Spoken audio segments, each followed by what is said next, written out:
Ang mulberry pala, napakatibay sa tubig.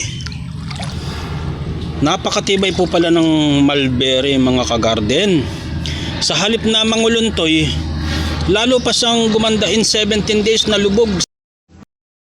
Hello mga kagarden, magandang araw po sa inyo. Dito po sa amin baha pa, 17 days na po na baha. Bumalik po yung baha Lumiit na po nung nakaraan Tuesday. Ngayon po another Tuesday, August 25 po ngayon. Pero kumati na po ng 1 feet. 1 feet na po ang ibinaba. Ito pong aking mga spring onions, nakaligtas po sila. Hanggang dito po ang tubig niyan. Kalahati po halos niya ang nalubog ng 3 araw.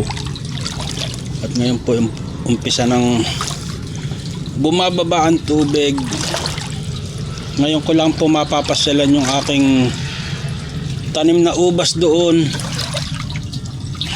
at ang bagong tanim na mulberry.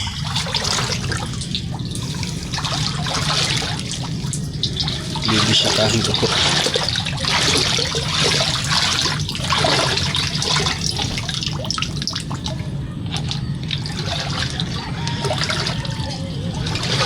Mga kagarden, napansin ko po na ang mulberry pala napakatibay sa tubig. Ito po, sapa na po yan.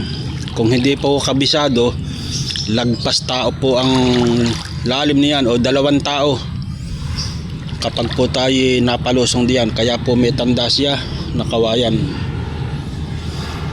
Napakatibay po pala ng mulberry mga kagarden. Sa halip na manguluntoy, lalo pa siyang gumanda in 17 days na lubog. 17 days po ito na lubog Magmula pa po ng 9 ng August, lubog na po yan Napakatibay po pala. Sarap po palang itanim ng mulberry. Kaya po tayo magpapatubo po niyan ng mga cuttings po niyan o papaugatan ko po para sure. At dito na po itong aking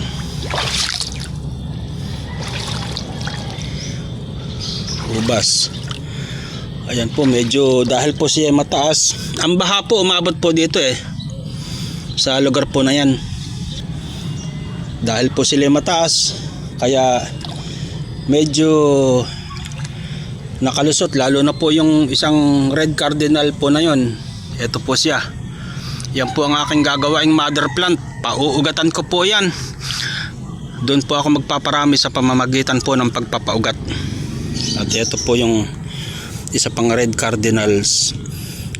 Pararamihin ko po ang aking red cardinals dahil red cardinals po ang nababagay dito sa amin. Hindi na po ako tutuloy doon mga kagarden. Medyo may lubak-lubak po doon na dati. Baka po ngayon medyo malalim na. Masilat po tayo. Kaya hihintayin po natin ng ilang araw na baka po kumati pa pagkatapos po ng 3 araw na high tide na 4-3. Balik na po sa normal siguro, awa ng Diyos. Dahil pagkatapos po ng bagyong Obet, baka sakali po na itong tubig na ito tuloy-tuloy na pong humupa at tuloy-tuloy na pong bumaba. Kasi po nung nakaraang linggo akala ko tuloy-tuloy na yung aking huling vlog. Pero bumalik po ang habagat. Mas matinding balik ng habagat na hinila ng bagyong Neneng. At ang resulta po, mas matinding pagbaha. Mas malalim pa po sa una.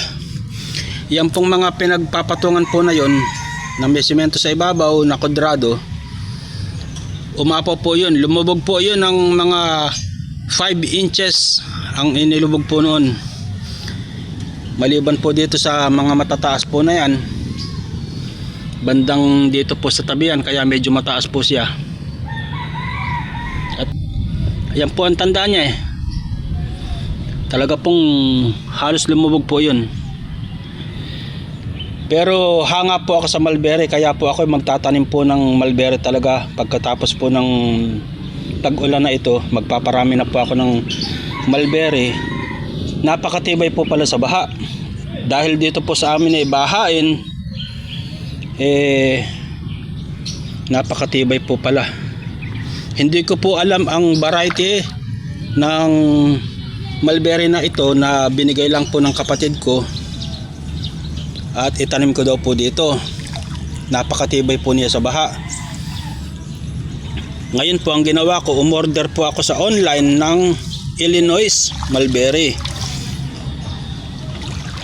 Nung tinusok ko po dito, napagdadali po ng ulan, sabi ko matira matibay, malaman ko kung gaano katibay. At 12 po yung in-order ko. Meron po nakalusot. Ito po, hindi po siya tumubo, maaaring nabulok agad. 2. Pagkatapos po ito, Illinois mulberry po ito. Matibay po pala sa sa baha, matibay sa tubig. Kung ikukumpara sa ubas, kaya po ang gagawin ko po itong mga gilid ng sapa po na ito, tataniman ko po ito ng mulberry. Dahil kakapit po ang ugat niya sa gilid, sapagkat napakatibay nga po niya sa tubig pala. Igagawa ko po siya ng plant box na maliit. At kapag ka po nakapagparami na ako, yan pong lahat po ng gilid ng sapa na yan, lalagyan ko po ng mulberry at plant box na maliit para medyo mas mataas yan ng konti. Kung bumaha ng isang hollow block dito, may litaw pa siyang konti, mas matatag po siya. Hindi ko lang po alam kung itong mulberry na ito anong variety. Hindi rin po alam ng aking kapatid kung ano daw variety itong mulberry niya na napakatagal na sa kanilang lugar, sa Makati pa. Pinuto lang niya at nagdala nga siya rito ng isang tubo. Yung pong Illinois mulberry, hindi ko pa po nasusubukan kung gaano katibay sa tubig. Pero dahil po sa pinagdaanan na yung halos 3 linggong ulan, 3 linggong ulan po ay samantalang cuttings pa lang po siya, pero nabuhay pa rin po siya. Paano pa po kung talagang buhay na? Okay po mga ka-garden, ako po ipapasok po muna. Umuulan po, cellphone lang po ang ating hawak. At ito pong ating cellphone hindi po waterproof. Kaya ito lang po ang aking maikukwento ngayon. Pasensya na po kayo sa aking mga vlog, dahil palagi na lang po ganito, baha. Okay lang po, ganun po talaga. At ang lahat naman po ay matatapos din. Pagdating po ng normal na araw uli, normal na panahon, paparamihin po natin ang mulberry na to. At natutuwa po ako mag-alaga ng mulberry. Parang hanggang sa pakiramdam ko, antibay po pala niya sa baha. Nararapat po siya dito sa gilid ng aming mga sapa. Maraming salamat po. Magandang araw. Thank you po.